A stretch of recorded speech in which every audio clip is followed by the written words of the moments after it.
नमस्कार, अरुणाचल समाचार में आपका स्वागत है। मैं हूं नानांग येरांग। आइए बुलेटिन में सबसे पहले देखते हैं मुख्य समाचार।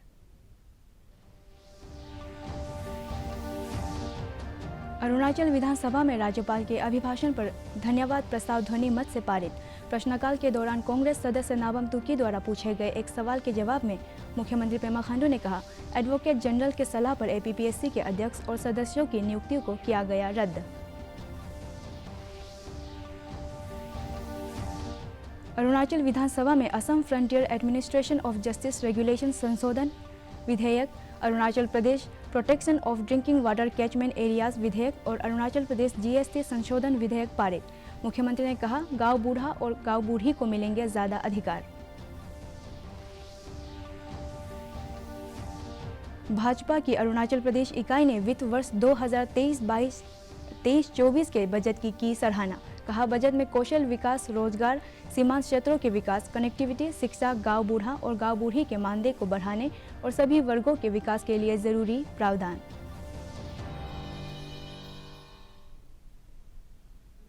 राज्य विधानसभा में आज राज्यपाल के अभिभाषण पर धन्यवाद प्रस्ताव ध्वनिमत से पारित हो गया। विधानसभा सदस्य मुचू मिथी, तान्या सोकी, फोसुम किमहुन सहित कई अन्य सदस्यों ने धन्यवाद प्रस्ताव पर हुई चर्चा में हिस्सा लिया। मुख्यमंत्री पेमा खांडू ने चर्चा का जवाब देते हुए कहा कि राज्य सरकार पीएमजीएसवाई सहित विभिन्न योजनाओं के तहत राज्यों के शेष बचे गांवों को सड़कों से जोड़ने और त्वरित विकास और आत्मनिर्भर अरुणाचल को गति देने के लिए विशेष रूप से गांवों में मोबाइल कनेक्टिविटी को प्राथमिकता दे रही है।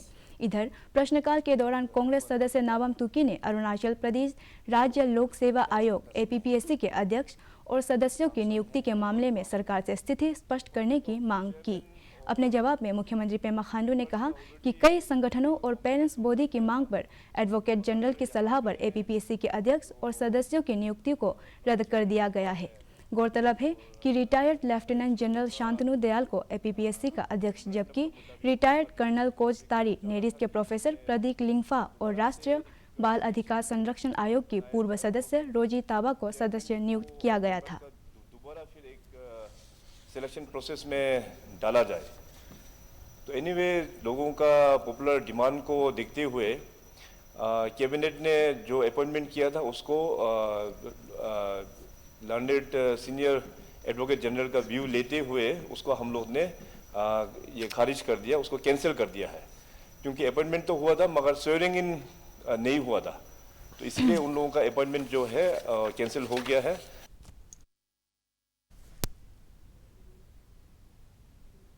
राज्य विधानसभा में आज कांग्रेस विधायक निनोंग इरिंग ने बॉर्डर एरिया डेवलपमेंट का मुद्दा उठाया।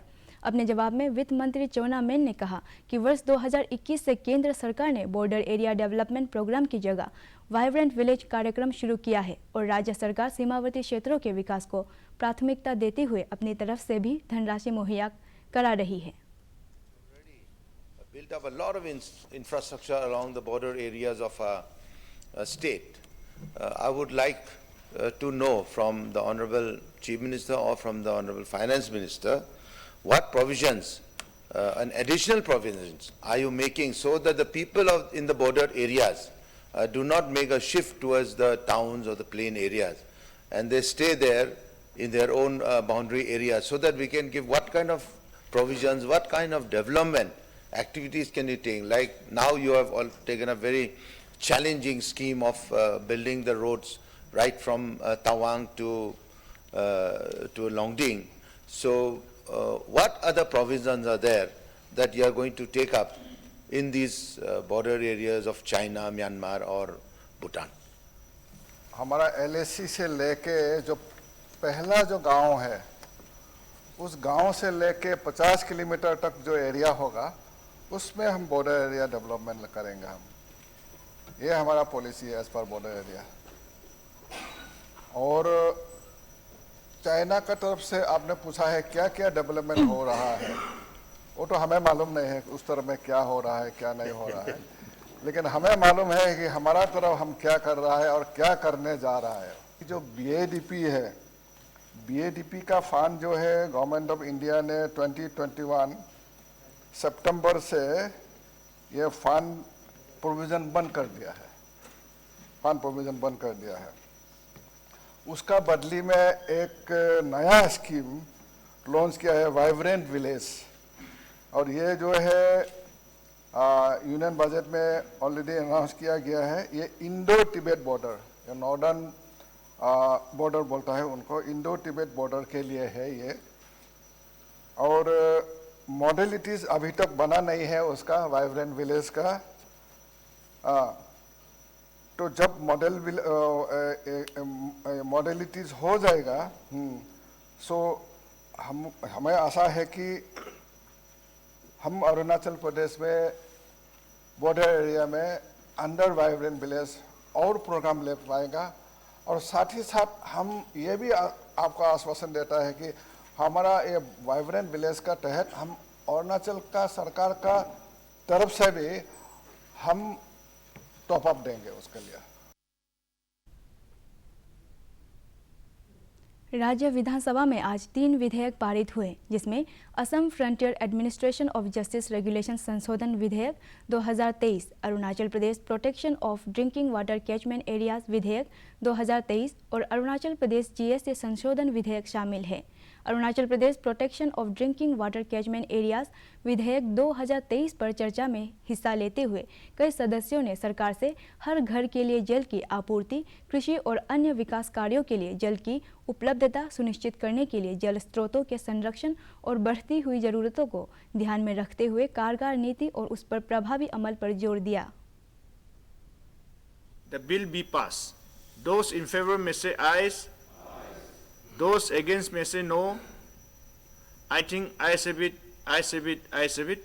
The Assam Frontier Administration of Justice Regulation Amendment Bill 2023 is passed. राज्य विधानसभा में आज Assam frontier administration of justice regulation संशोधन विधेयक 2023 पारित किया गया। इस विधेयक पर चर्चा में विधायक गैब्रियल डी वांगसू, वांगलिन लोवांडंग सहित कई अन्य सदस्यों ने हिस्सा लिया। मुख्यमंत्री पेमा खांडू ने चर्चा के दौरान कहा कि Assam frontier administration of justice regulation संशोधन कानून के जरिए गांव बूढ़ा और गांव बूढ़ी की पारंपरिक संस्थाओं को ज़्यादा अधिकार प्रदान किए जा रहे हैं। उन्होंने कहा कि गांव बूढ़ा और गांव बूढ़ी को लेकर विधानसभा सदस्यों द्वारा दिए गए कुछ अन्य सुझावों पर भी सरकार आवश्यक कदम उठाएगी। And hence it becomes very costly affair for the poor people and leads to clear corruption. Assam Frontier Regulation Act of 1945, which empowers the traditional councils and also the creation of Gamburas. Gamburi is a new phenomenon, I presume. So these institutions that has prevailed has been performing its duties substantially in the villages. हम लोगों का motive हमेशा ये है कि जो justice delivery mechanism को और भी हम लोग फास्ट ट्रैक कैसे किया जाए। आजकल का दिन में सबको पता है कि वेरियस कोर्ट्स में काफ़ी मैटर पेंडिंग भी चल रहा है और ख़ास करके अपना गवर्नमेंट, चाहे वो सेंट्रल गवर्नमेंट हो led by honourable prime minister Narendra Modi ji, और चाहे अपना राज्य का सरकार हो, हम लोग हमेशा ट्रेडिशनल वैल्यूज़ को हम लोग इम्पोर्टेंस किस प्रकार से उसको और भी इम्पोर्टेंस दिया जाए, उसका दिशा में भी हम लोग काम कर रहा है। सभी लोगों का एक कॉमन एक सुझाव तो यही था कि जो आज गांगुरास लोग खास करके जो गर्म कपड़ा जो वो लोग पहनते हैं, लाल जैकेट, तो उसके ऊपर में this is just in policy decision only, उसको हम लोग यहाँ पे असेंबली में इस बिल के साथ में रिलेटेड करके चर्चा करना ज़रूरत नहीं है। मगर ओवर दी हम लोग मैं जब भी टूर में जाता हूँ तो जब मैं जीबीस लोगों को मिलता हूँ तो वो लोग ने भी ओवर द टाइम थोड़ा सा अपना यूनिफॉर्म को भी अभी थोड़ा सा एक मॉडर्न टच तो दिया हुआ है।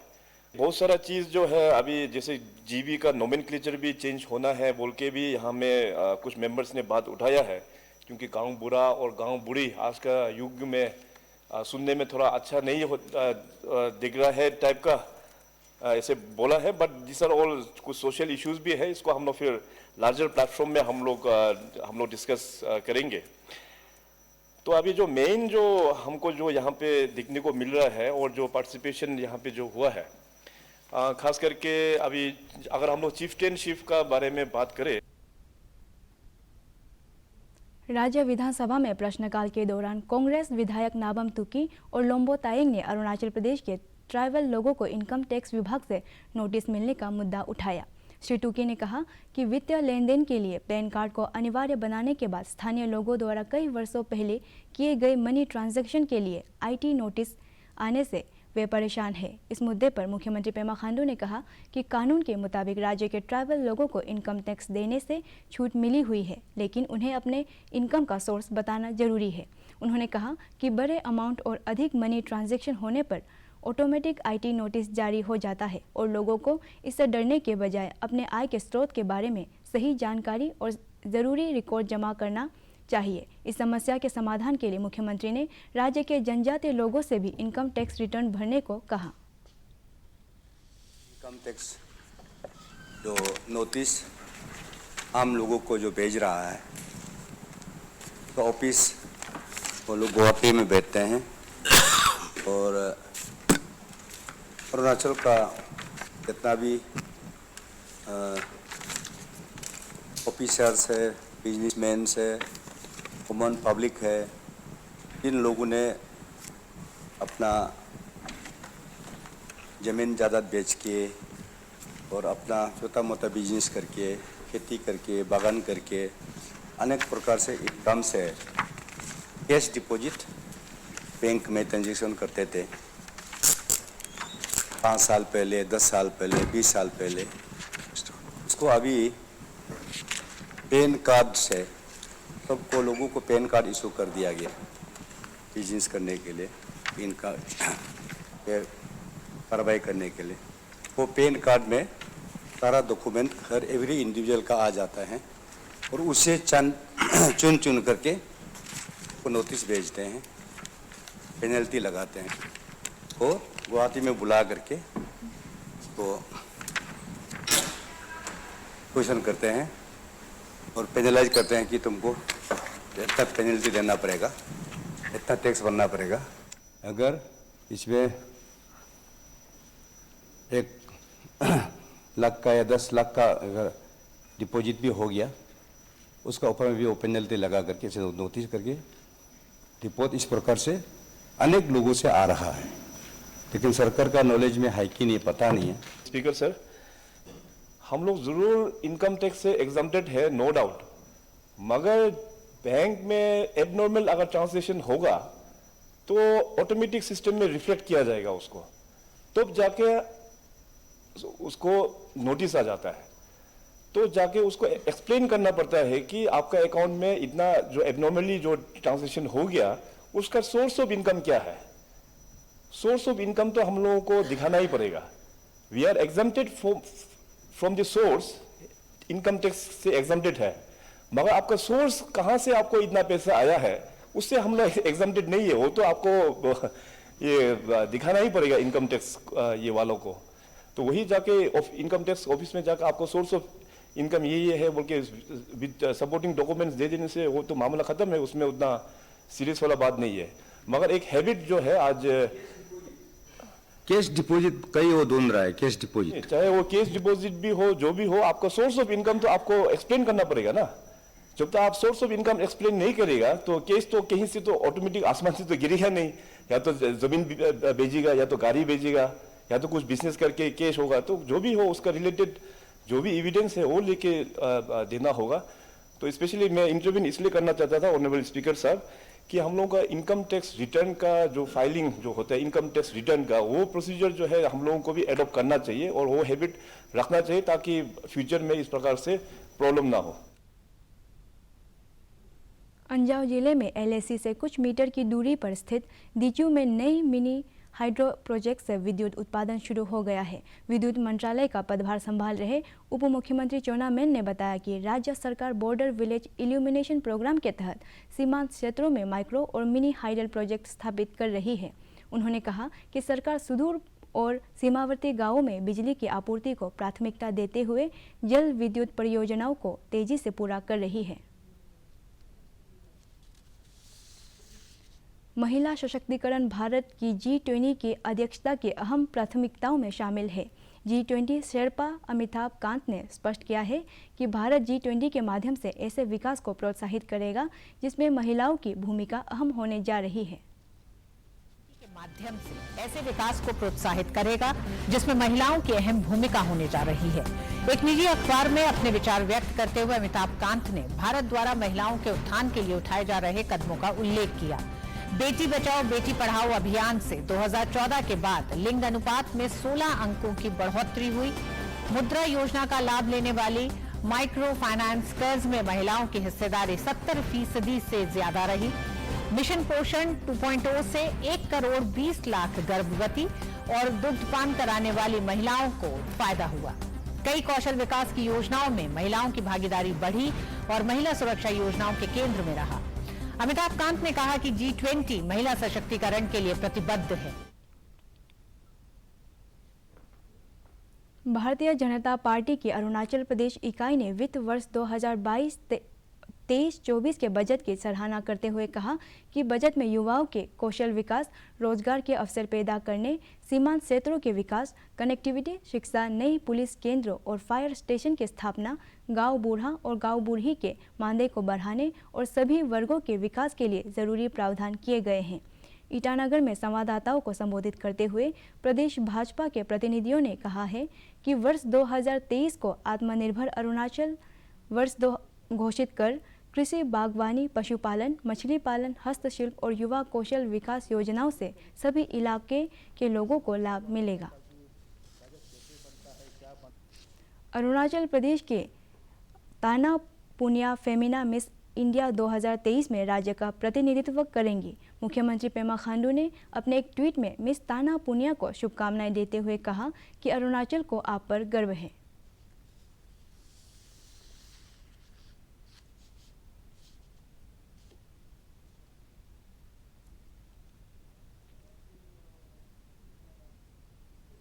नामसाई में जिला प्रशासन और महिला संगठनों के सहयोग से अंतर्राष्ट्रीय महिला दिवस के अवसर पर जागरूकता रैली निकाली गई।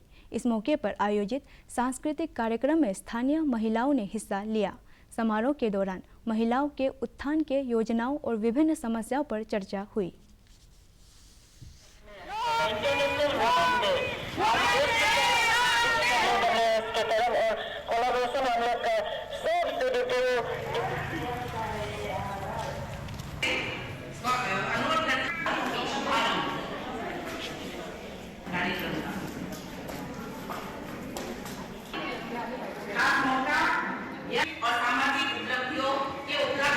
सभी महिलाओं को happy international women's day.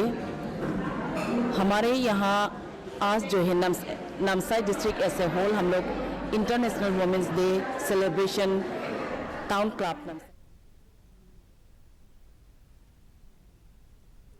Avenue for joy foundation द्वारा नेहरू युवा केंद्र और public health engineering and water supply division Yupia के सहयोग से आज पापुमपारे जिले के बंदरदेवा में डिक्रोंग रिवर क्लीनलीनेस ड्राइव चलाया गया। इस अवसर पर public health engineering and water supply division Yupia के एग्जीक्यूटिव इंजीनियर सावंत रियांग, नेहरू युवा केंद्र के DYO सी दंगमय सहित कई अधिकारियों ने जल संरक्षण और स्वच्छता से संबंधित सरकार की योजनाओं की जानकारी दी। अरुणाचल समाचार के आज के अंक में इतना ही। हम कल फिर हाजिर होंगे अरुणाचल और देश दुनिया के खबरों के साथ। चलते चलते आपको बता दें कि आप अरुणाचल समाचार हमारे YouTube channel DD news Arunachal पर भी देख सकते हैं। देखते रहिए अरुण प्रभा। नमस्कार।